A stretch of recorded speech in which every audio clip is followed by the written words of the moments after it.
रूस के विध्वंसक हमले में यूक्रेन को बड़े नुकसान का दावा किया गया है। हालांकि रूस के जिस तरीके से अटैक को लेकर ये बड़ी खबर आ रही है, एक एक डिटेल आपके सामने है, लेकिन यूक्रेन कैसे अब आगे काउंटर कर रहा है इसकी इंफॉर्मेशन भी आगे थोड़ी देर में आपके सामने होगी। लेकिन इस बीच बड़ी खबर यह है कि कुपियांस्क में 85 यूक्रेनी सैनिकों के नुकसान का दावा किया जा रहा है। 2 आर्म कॉम्बैट व्हीकल, 3 मोटरार व्हीकल नष्ट कर दिए गए हैं। आपको बता दें, सिंकोवका, क्लिस्वोवका, कामेंका और मायुस्तोवका पर भी रूसी अटैक को लेकर बड़ी खबरें मिल रही हैं। लेकिन अगली बड़ी खबर, जहां 24 घंटे में रूस के विध्वंसक हमले से लिमन भी दहलता हुआ नजर आ रहा है। 24 घंटे में लिमन में रूसी हमले में यूक्रेन के 65 सैनिकों की मौत का दावा किया गया है और 24 घंटे में यूक्रेन के 1 मिलिट्री व्हीकल समेत 2 होवित्जर को भी तबाह कर दिया गया।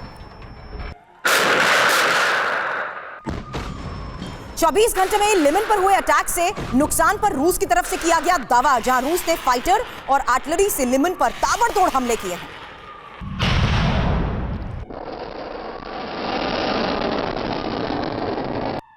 डोनेस्क और ज़ेपोरिज़िया पर रूस के प्रचंड प्रहार को लेकर भी खबर है। आपको बता दें, डोनेस्क और ज़ेपोरिज़िया पर रूसी हमले में 30 यूक्रेनी सैनिकों की मौत की खबर है। वोग्नेदार और व्लादिमीरोव्का में भी कई यूक्रेनी मिलिट्री सेंटर्स को तबाह करने का दावा किया गया। यूक्रेनी नुकसान पर रूसी डिफेंस मिनिस्ट्री की तरफ से दावे किए गए हैं। और 24 घंटे के अंदर खेरसॉ में 10 यूक्रेनी सैनिकों की मौत की भी बड़ी खबर आई, क्योंकि 24 घंटे में खेरसॉ में यूक्रेन का 1 होवित्जर तबाह हुआ है और रूसी रक्षा मंत्रालय के प्रवक्ता इगोर कोनाशेविकोव की तरफ से इसको लेकर दावा किया गया। अमेरिका से मिले काउंटर बैटरी रडार लोकेटर्स भी नष्ट करने का दावा किया गया।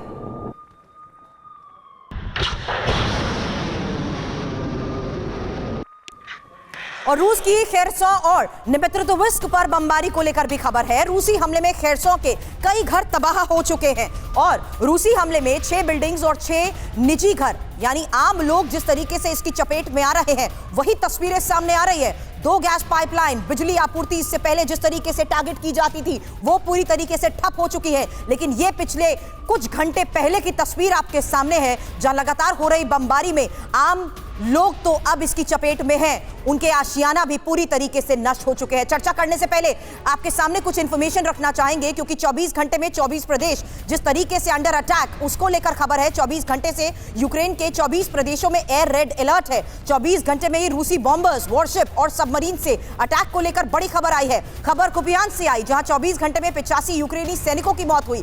खबर लिमन से आई, जहां 24 घंटे में यूक्रेन के 65 सैनिकों की जान गई है, यह बड़ा दावा किया गया। डोनेस्क ज़ेपोरिज़िया से बड़ी खबर आई, जहां 24 घंटे में 30 यूक्रेनी सैनिकों की मौत को लेकर बड़ा दावा किया गया। साथ ही खबर खेरसॉ से, जहां 24 घंटे के अंदर 10 यूक्रेनी सैनिकों की मौत की खबर आई। अब सबसे बड़ा सवाल, जिस तरीके से रूस की तरफ से अटैक हो रहा है, मेरा सवाल इस बीच आपसे है सर कि इस हालात में, ध्रुव कटोच सर, मैं चाहूंगी आप इसमें हमें ज्वाइन करें।